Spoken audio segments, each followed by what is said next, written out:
Saudara-saudari yang terkasih dalam Tuhan, semoga Anda sekalian dalam keadaan sehat dan puasanya juga masih konsisten ya. Saudara-saudari sekalian, perikop Injil hari ini mewartakan kepada kita tentang Yesus dicobai di padang gurun selama 40 hari. Kita tahu bersama bahwa padang gurun adalah tempat yang ekstrim. Padang gurun seringkali digambarkan sebagai lahan yang gersang, suhunya bisa menjadi sangat dingin, bisa juga menjadi sangat panas. Selain itu, padang gurun juga adalah tempat binatang-binatang yang mematikan. Dalam situasi yang sedemikian ini, sedemikian mengancam ini, dikisahkan dalam perikop Injil hari ini, Yesus dicobai oleh iblis. Penginjil Markus pada hari ini, saudara-saudari, mengisahkan tentang peristiwa ini sangat singkat dan padat. Tetapi ingatlah bahwa perikop ini dicatat dalam Injil Sinoptik, dalam ketiga Injil yang sama, Markus, Matius, dan Lukas. Maka untuk melihat bagaimana gambaran pergumulan Yesus dicobai oleh iblis ini, mari kita melihat dalam versi Injil Matius. Kalau kita membaca dalam Injil Matius bab 4 ayat 1-11, peristiwa Yesus dicobai oleh iblis ini ditampilkan kepada kita ada 3 pencobaan yang disodorkan oleh iblis kepada Yesus. Pencobaan yang pertama itu berkaitan dengan kebutuhan jasmani manusia, yaitu soal makan dan minum. Saudara-saudari, dikisahkan dalam perikop Injil bahwa iblis mencobai Yesus supaya Yesus itu mengubah batu menjadi roti, karena Yesus pada saat itu sedang terancam dalam kelaparan. Tetapi apa yang dikatakan oleh Yesus menanggapi cobaan yang pertama ini? Manusia hidup bukan hanya dari roti saja, tapi dari setiap firman yang keluar dari mulut Allah. Pencobaan pertama ini gagal. Kemudian yang kedua, pencobaan yang kedua yang diberikan iblis kepada Yesus adalah pencobaan yang berkaitan dengan pengakuan, ego, dan kesombongan manusia. Iblis mencobai Yesus supaya Yesus itu menjatuhkan diri dari hubungan bait Allah yang tinggi itu, karena dia mengatakan, engkau putra Allah, tidak mungkin tidak dilindungi oleh Allah. Tangannya akan memegang engkau supaya engkau tidak terantuk pada batu. Tapi Yesus menjawab, jangan engkau mencobai Tuhan Allah. Pencobaan yang kedua gagal.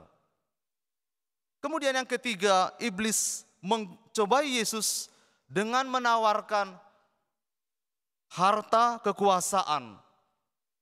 Iblis menawarkan semua kemegahan dunia ini dan kerajaan-kerajaannya akan diberikan kepada Yesus asal satu hal ini.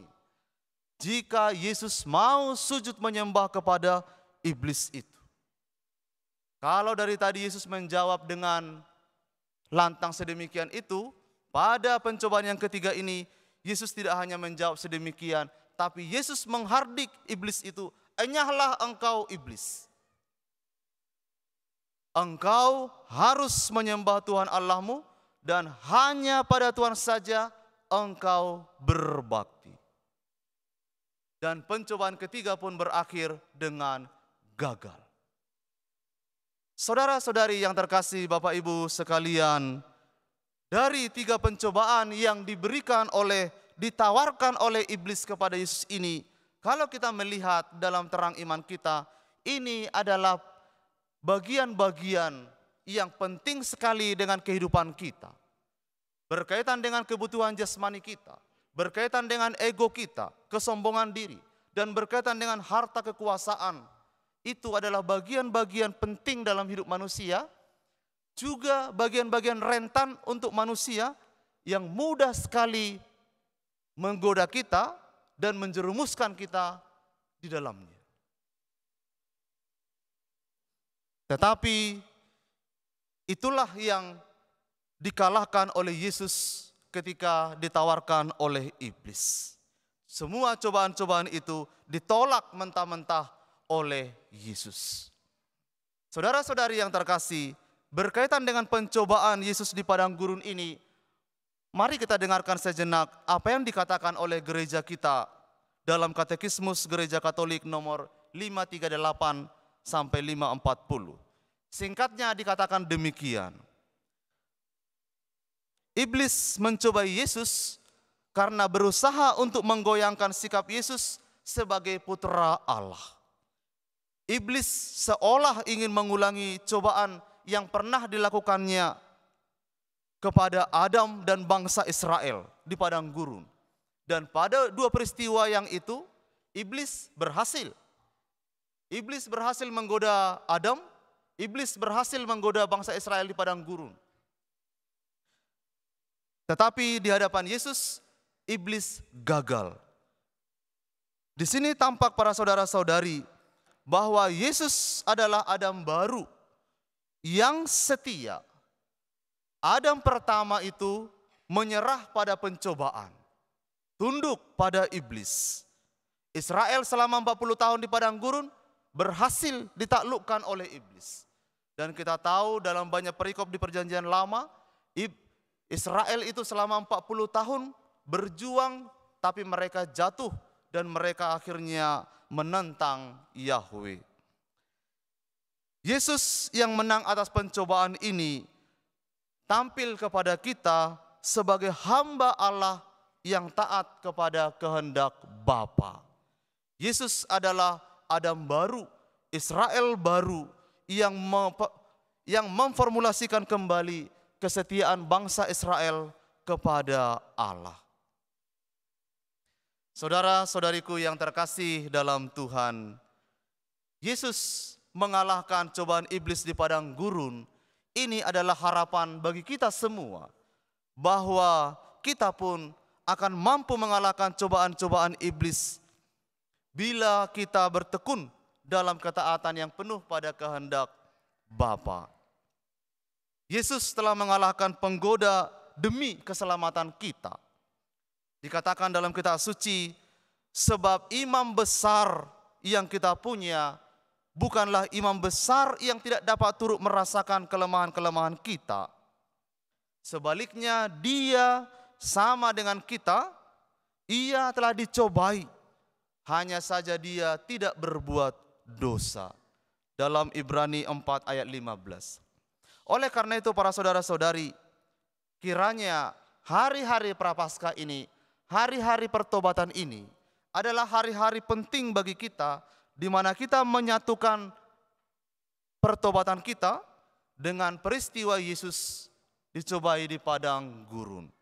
Sama seperti Yesus, kita juga akan masuk dalam pencobaan itu, tetapi kita berharap akan menang melawan cobaan-cobaan itu bersama dengan Dia. Saudara-saudari, sebagai penggoda, iblis itu hanyalah bisa menawarkan cobaan-cobaan kepada manusia. Iblis tidak punya kapasitas untuk memaksakan kehendak manusia untuk menerima cobaan itu. Oleh karena itu, kalau kita mau sungguh-sungguh bertekun melawan cobaan itu, kita dapat, kita bisa. Karena cobaan itu sifatnya tawaran. Anda tertarik, Anda tergoda. Anda tertarik dan mau, Anda terjerumus dalam dosa. Kita terjerumus dalam dosa. Tapi kalau kita berani mengatakan tidak, berani mengatakan cukup, ugahari dalam hidup rohani, maka kita tidak akan tergoda oleh apapun, sekalipun semenarik apapun cobaan itu dari si jahat. Saudara-saudari yang terkasih, disinilah kita menemukan urgensinya, betapa penting dan mendesaknya doa dan penyangkalan diri itu. Karena penyangkalan diri dan doa itu memampukan kita untuk memiliki kehendak yang kuat. Bukan hanya keinginan kita semata. Keinginan itu lebih artifisial sifatnya daripada kehendak.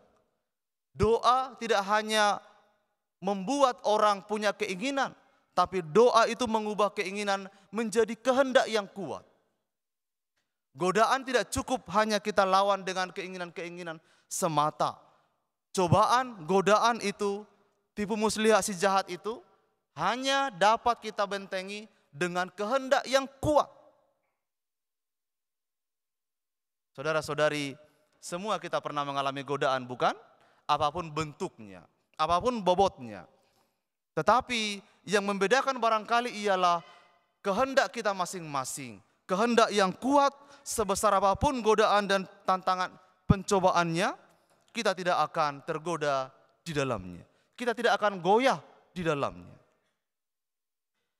Akhirnya para saudara-saudari yang terkasih, mari kita melanjutkan hari-hari pertobatan kita ini.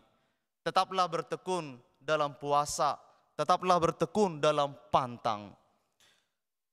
Dan semua itu haruslah bermuara pada diri kita ini untuk mewujudkan kerajaan Allah. Dikatakan dalam perikop Injil hari ini, bertobatlah dan percayalah pada Injil. Kerajaan surga sudah dekat. Kerajaan surga itu terlepas dari semua yang kita bayangkan para saudara-saudari. Dikatakan dalam kitab suci, kerajaan surga itu bukan soal makan dan minum, bukan soal kebutuhan jasmani, bukan soal harta dan kuasa. Kerajaan surga itu adalah soal kebenaran, damai sejahtera, dan sukacita oleh Roh Kudus. Maka semoga para saudara-saudari, pertobatan kita diberkati Tuhan, agar kita juga boleh mewujudkan kebenaran, hidup yang benar, damai sejahtera, dan sukacita oleh Roh Kudus. Tuhan memberkati.